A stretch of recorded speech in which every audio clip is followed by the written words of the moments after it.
लोकसभा चुनाव में समाजवादी पार्टी ने शानदार प्रदर्शन किया, जिसके बाद से ही सपा के नेताओं से लेकर सपा के कार्यकर्ताओं तक में अलग ही जोश नजर आ रहा है। लेकिन अब समाजवादी पार्टी उपचुनाव की भी तैयारियों में अभी से जुट गई है।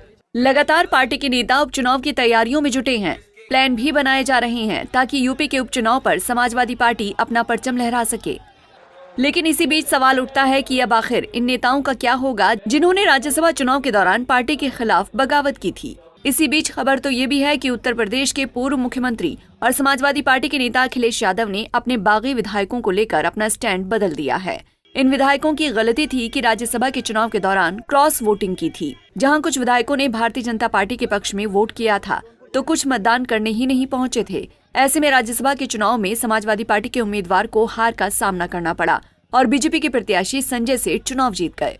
अपने विधायकों के रवैये से नाराज अखिलेश यादव ने तब कहा था कि इन विधायकों का हिसाब जनता करेगी। पार्टी के बागी विधायकों को लेकर उन्होंने कहा था कि वो उनकी सदस्यता खत्म करने की पहल नहीं करेंगे, लेकिन अब उन्होंने अपना मन बदल लिया है। हालांकि जनता ने इसका जवाब लोकसभा चुनाव के दौरान दिया है। जिन नेताओं ने बगावत कर बीजेपी को समर्थन दिया था, उन सीटों पर समाजवादी पार्टी की जीत हुई थी। बावजूद इसके अब बताया जा रहा है कि अखिलेश के तेवर इन बागी नेताओं के खिलाफ बदल गए हैं। लेकिन अब जून महीने की शुरुआत में लोकसभा चुनाव में मिली शानदार कामयाबी के कारण उनका मन बदल गया है। अभी वो देश से बाहर हैं और लंदन से लौट कर आने के बाद वो इन बागी विधायकों के खिलाफ विधानसभा स्पीकर सतीश महाना से मिल सकते हैं। वो चाहते हैं कि बागी विधायकों की सीटों पर उपचुनाव कराया जाए ताकि उन उपचुनाव में अगर सपा को जीत मिलती है तो ये सोने पर सुहागा होगा। सपा के एक नेता की माने तो अखिलेश यादव चाहते हैं कि इन सबको चुनाव में हराया जाए। अभी यूपी के राजनीतिक हालात भी समाजवादी पार्टी के पक्ष में हैं। समाजवादी पार्टी अपने 7 विधायकों की सदस्यता को खारिज करवाना चाहती है।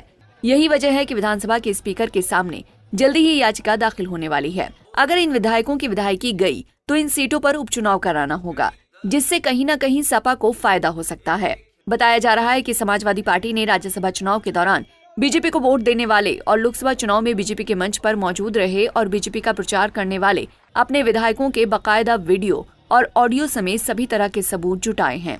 ऐसे में सपा के 7 विधायक मनोज पांडे, राकेश सिंह, अभय सिंह, राकेश पांडे, विनोद चतुर्वेदी, पूजा लाल, आशुतोष हैं, जिनकी सदस्यता जा सकती है। वहीं पल्लवी पटेल को लेकर निर्णय अभी नहीं हुआ। तकनीकी रूप से अगर सपा उनके खिलाफ याचिका देती है तो पल्लवी की भी विधायकी जाएगी, क्योंकि वो दूसरी पार्टी के मंच से प्रचार कर रही हैं। उन्होंने असदुद्दीन ओवैसी के साथ कई बार मंच साझा किया था। अब इन विधायकों की किस्मत का फैसला स्पीकर सतीश महाना के हाथ में है। अगर इन सबकी विधायकी गई तो उपचुनाव होंगे। लोकसभा चुनाव के परिणाम के आधार पर देखें तो इन सब के इलाके में बीजेपी को हार का सामना करना पड़ा है। इसीलिए बीजेपी के लिए इन क्षेत्रों में स्थिति कमजोर हो गई है। इसीलिए बीजेपी भी चाहेगी कि ये विधायक बने रहें, क्योंकि इनका सपोर्ट तो बीजेपी को ही है। पंजाब केसरी टीवी के लिए लखनऊ से अश्विनी सिंह की रिपोर्ट। हमसे जुड़े रहने के लिए हमारे YouTube चैनल को सब्सक्राइब करें और नई वीडियो की नोटिफिकेशन के लिए बेल आइकॉन को दबाएं। अगर आप ये वीडियो Facebook पर देख रहे हैं तो लाइक जरूर करें और ज्यादा से ज्यादा शेयर करें। धन्यवाद।